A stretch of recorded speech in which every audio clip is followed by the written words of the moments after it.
Hey, Dr. B. So I've been working for like 20 minutes trying to get the Screencastify on my computer, and for some reason, it just will not pull up.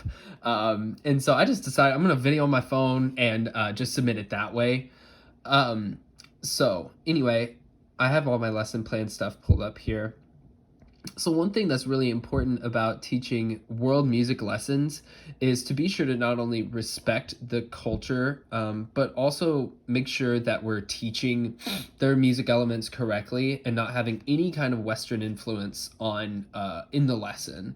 So a couple resources that are really helpful for that is including some videos that have people who are masters in that specific style of music and in that culture explain how their music works. That way, we as the teacher won't accidentally implement any kind of Western ideology on their music. So we included a couple of those in our lesson plan. One is Ravi Shankar playing the sitar, which is this one right here. Let's skip through it here for just a sec.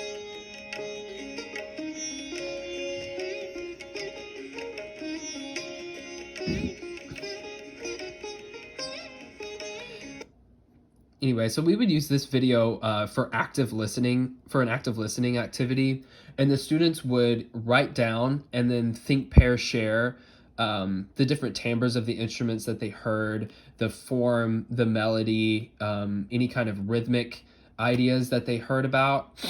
So this would be an example of engagement to make sure that they're not only listening, but they're actively doing something like writing down, thinking about ideas.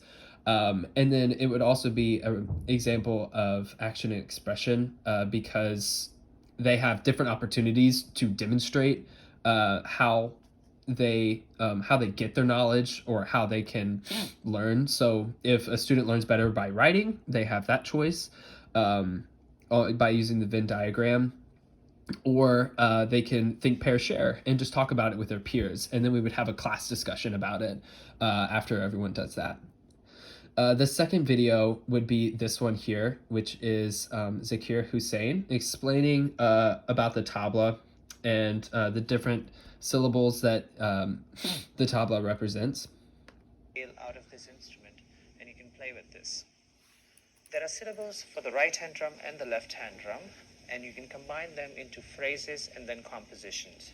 For instance, for the right hand drum, there are syllables like na, ta, tun, tita, and tira.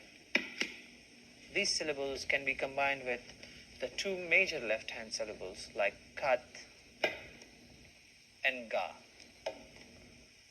And between these two sounds, you can get different combination with the right. Okay, so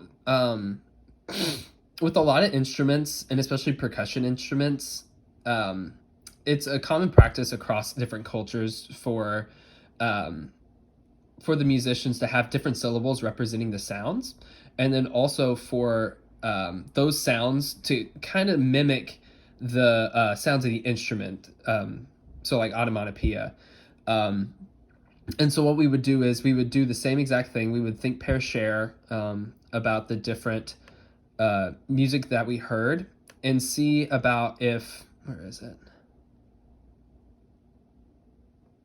Right here. And so we would think about what the syllables could represent and why he used the syllables as like a teaching element. So that way, if he was teaching tabla to a student, it would be a lot easier to do that than to use the syllables than to just start learning on the instrument. And we see that in a lot of different cultures and a lot of different instrument techniques and practices. And so talking about it would be a good example of representation because, again, students would be able to write it down, they'd be able to talk about it, and we would be able to assess them that way. Finally, this is not just a resource not only for this specific lesson, but also for just any kind of teaching in a music classroom that I found that was really great. It's called Solfeggio. And it's a platform that we can use to set up lessons. They have a curriculum that's built in, but then the teacher can make their own, and it includes like basics of music notation, um, different accidentals and clefs and tempo and dynamics. So a lot of different music elements that we can use that are structured and scaffolded to teach the students about notation and how to read. So I found this and thought about how we could use it when we're basically warming up before the raga assignment. And what we would do is we would actually play a, we would write down a raga, and then we would sing it as a class, or play it on the instruments. And that way, the students have a structured form for that. So make sure that we have a variety of different activities and included, so that way all of the students have an opportunity to respond and make sure that they understand the lesson.